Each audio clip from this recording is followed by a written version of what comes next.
Honorable Chief Minister Sri Nara Chandrababu Naidu garu. Very warm welcome to you, sir.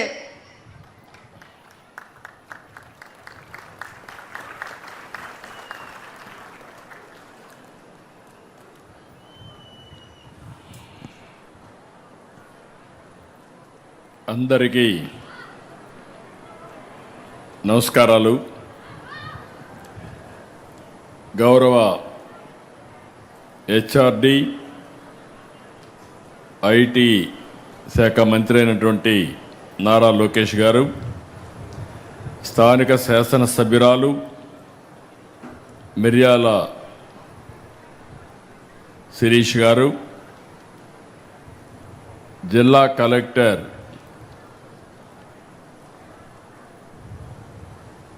Shri Dinesh Kumar గారు, secretary education కోన శశిధర్ గారు, ఈరోజు ఇక్కడ school education president అయినటువంటి సుందర్ సింగ్ గారు, అదే మరి ఇక్కడ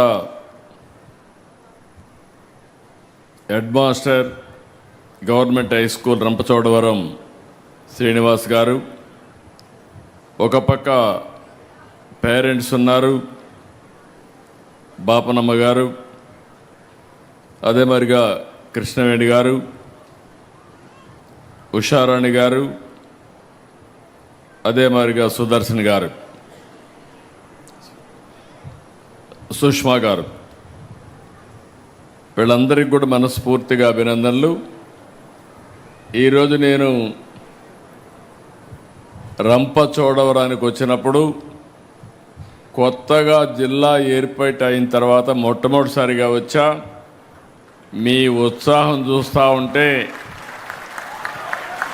నా ఆనందానికి ఎలాంటి అద్దులే లేవని మరొక్కసారి మీ అందరికీ తెలియజేస్తున్నా. One of the best program. నేను కూడా ఈరోజు టీచర్ అయ్యా, నేర్చుకోవడానికి స్టూడెంట్ అయ్యా, తల్లిదండ్రులకు చెప్పడానికి మెంటర్గా తయారయ్యా. ఈ వినూత్నమైన అనుభవాలు నేను అందరినీ ఒకటి అడుగుతున్నా.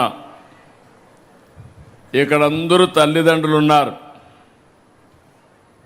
అందరి దగ్గర ఫోన్లు ఉన్నాయి, మెసేజ్లు కూడా పంపిస్తున్నాం. తల్లిదండ్రులు ఇద్దరిని అడుగుతున్నా. నేను తల్లుల్ని అడిగితే తండ్రులు తప్పించుకుంటున్నారు బాధ్యత తీసుకోకుండా. పిల్లలు పెంచే బాధ్యత తల్లిది, తండ్రిది. ఇంట్లో పని కానీ, వంటింట్లో పని కానీ, లేకపోతే పిల్లల పెంపకం కానీ ఇద్దరూ సమానంగా చూసుకోవాల్సిన అవసరం ఉంది. ఇక్కడ ఉండే వాళ్ళల్లో తల్లులు ఒకసారి చేతుల పైకి ఎత్తండి. తల్లులందరూ ఓకే, చేతులు దించండి. ఇప్పుడు తండ్రులు చేతుల పైకి ఎత్తండి. తక్కువ ఉన్నారు మీరు, బాధ్యత తీసుకోవడం లేదు. ఇంకొకసారి నేను వచ్చినప్పుడు కానీ మీరు మీటింగ్కి రాకపోతే, మీ పిల్లల మీటింగ్కి రాకపోతే, ఆ రోజు చెప్తున్నా తప్పకుండా మీకు ఫైన్ వేయాల్సి వస్తుంది, పనిష్మెంట్ ఇవ్వాల్సి వస్తుంది. గుర్తుపెట్టుకోమని తండ్రులందరికీ విజ్ఞప్తి చేస్తున్నా. ఇక్కడే ఎస్టీ కమిషన్ చైర్మన్ కూడా భోజిరెడ్డి గారు కూడా ఉన్నారు. భోజిరెడ్డి గారిని మనస్ఫూర్తిగా అభినందనలు. ఏమమ్మా, అందరూ బాగున్నారు కదా? హ్యాపీగా ఉన్నారా? అందరికి ఫోన్లు ఉన్నాయా? అందరూ చెక్ చేసుకున్నారా? ఎంతమంది పిల్లలుంటే అంతమందికి డబ్బులు పడ్డాయా లేదా అని అడుగుతున్నా. పడ్డాయంటే గట్టిగా చప్పట్లు కూడా రంపచోడవరం మొత్తం వినపడాలి.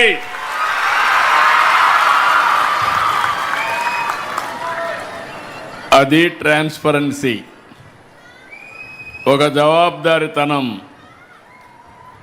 ఈరోజు మిమ్మల్ని చూసినప్పుడు నేను 4వ మెగా పీటీఎంకి వస్తున్నా. ఈరోజు ఇది కూడా మీరు చూస్తే మొట్టమొదటిసారిగా బాపట్ల నిర్వహించాం, తర్వాత సత్యసాయి జిల్లాకి వెళ్ళాం, మన్యం జిల్లాకి వెళ్ళాం. ఇప్పుడు మళ్ళీ పోలవరం జిల్లాకు వచ్చాను. 4 సార్లు వస్తే ఒకప్పుడు నాకే అనుమానం ఉండేది, కానీ ఈరోజు నాకు కూడా ఒక నమ్మకం వచ్చింది. తప్పకుండా విద్యా వ్యవస్థలో మార్పులు ప్రారంభమైనాయి. తప్పకుండా దీనికి ముందుకు తీసుకుపోతాం. ఇప్పుడే మినిస్టర్ గారు అన్నారు, ఒక మాట చెప్పారు, తప్పకుండా మీకు మార్కులు తగ్గితే ఆయనకు కూడా మార్కులు తగ్గుతాయి. ఆయన మీకు మార్కులు వేస్తే ముఖ్యమంత్రిగా నేను ఆయనకు మార్కులు వేస్తా. ఎందుకంటున్నానంటే ఆయన ఏరి కోరి తీసుకున్నటువంటి పోర్ట్ఫోలియో ఇది. నేను దీన్ని తీసుకొని బాగు చేస్తానంటే నేను కూడా 2-3 సార్లు ఆలోచించాను. కానీ ఈరోజు అర్థమైంది, ఆ రోజు ఎందుకు అడిగారు, ఈరోజు ఏమి సాధించారని చూసినప్పుడు నేను చాలా సంతోషపడుతున్నా. ఇంతమంది తల్లి తండ్రులు పిల్లల్లో ఆనందాన్ని చూడగలిగామంటే చాలా గర్వపడుతుంది ఈ ప్రభుత్వం అని చెప్పి కూడా నేను మీ అందరికీ తెలియజేస్తున్నా.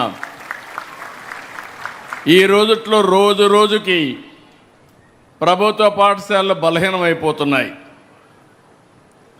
పిల్లల సంఖ్య తగ్గిపోతూ ఉంది. అలాంటిది 2 ఏళ్లలో 1,10,000 మంది ప్రైవేట్ నుంచి మారి గవర్నమెంట్ స్కూల్కి వచ్చారు.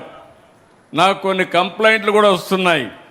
మీరు వచ్చేస్తామంటే ప్రైవేట్ స్కూల్స్ టీసీలు ఇవ్వకుండా అడ్డుపడే పరిస్థితికి వచ్చారంటే అది ఈరోజు ప్రభుత్వ స్కూల్స్ యొక్క సత్తా సమర్థతని మరొక్కసారి మీ అందరికీ విజ్ఞప్తి చేస్తున్నా.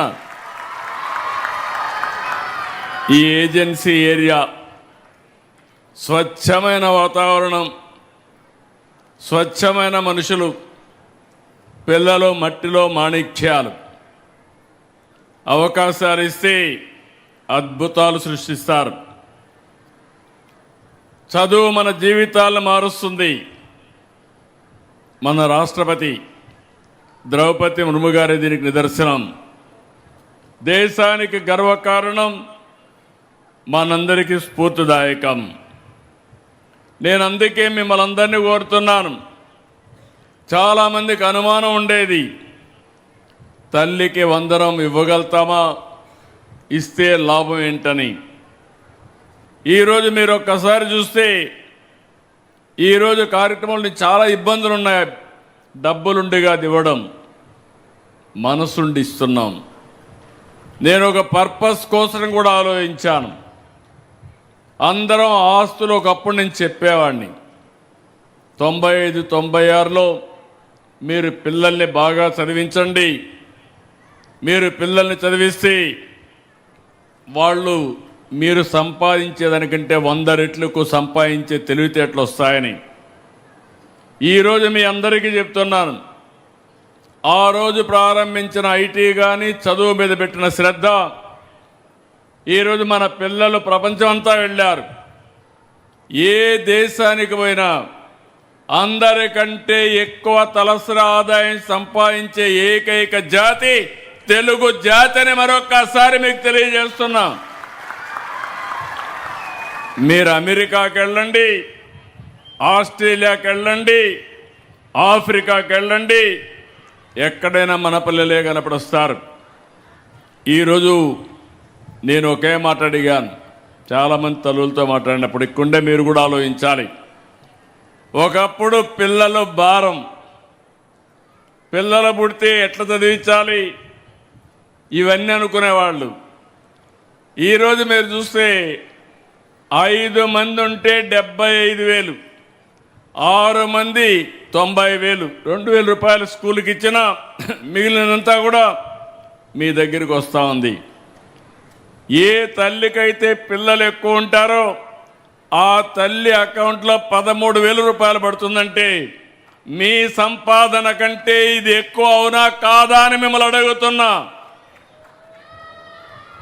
ఏంటి పిల్లలు, మీరు కూడా మీ తల్లులకి డబ్బులు సంపాదించే పరిస్థితికి వచ్చారు. మామూలుగా ఎప్పుడో చదువుకొని పెద్ద అయిన తర్వాత ఉద్యోగం వస్తే అప్పుడు తల్లిదండ్రులు చూసుకుంటారని మిమ్మల్ని చదివించేవాళ్ళు. ఈరోజు రివర్స్ చేశాం. మీరు పుడితే భారం కాదు, నీ తల్లికి ఆదాయం. అందుకే మీ తల్లిదండ్రులు కూడా పిల్లలందరినీ బంగారం మారిగా చూసుకునే పరిస్థితి వచ్చిందంటే అది ఈ ప్రభుత్వ ఆలోచన అని చెప్పి కూడా నేను మీకు తెలియజేస్తున్నా. ఇంకొక విషయం కూడా మీకు చెప్పాలి. ఈరోజు జనాభా తగ్గిపోతా